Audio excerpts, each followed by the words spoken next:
Accueilli à son arrivée à Accra par l'honorable ministre député Kwaku Sarpong,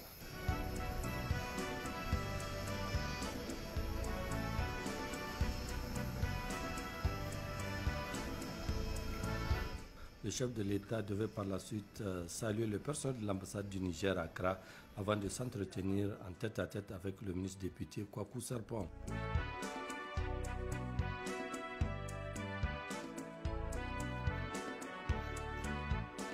Peu après, le président de la République, chef de l'État, prenait part aux côtés de ses pairs au 5e sommet extraordinaire des chefs d'État et de gouvernement de la CEDEAO qui a planché sur la situation politique au Mali, en Guinée et au Burkina Faso.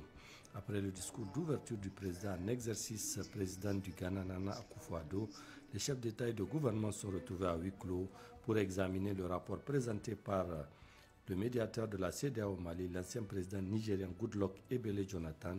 ainsi que les rapports des missions ministérielles en Guinée et au Burkina Faso, présentés par la ministre ghanéenne des Affaires étrangères, Shirley Botchoué. Après plus de 3 heures d'horloge, les chefs d'État et de gouvernement de la CEDEAO, réunis à Accra en sommet extraordinaire, ont décidé de maintenir les sanctions imposées au Mali depuis le 9 janvier dernier. Tout en regrettant l'absence du président de la transition malienne pourtant dûment invité à ce sommet, les chefs d'État et de gouvernement de la CEDEAO exigent des autorités de la junte militaire une transition de 12 à 16 mois au plus, accompagnée d'un chronogramme détaillé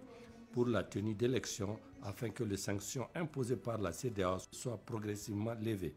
Concernant la Guinée-Conakry, le 5e sommet extraordinaire des chefs d'État et de gouvernement de la CEDEAO lance un ultimatum d'1 mois jusqu'au 25 avril 2022 à la junte militaire guinéenne pour un calendrier acceptable de la transition, sinon des sanctions seront prises.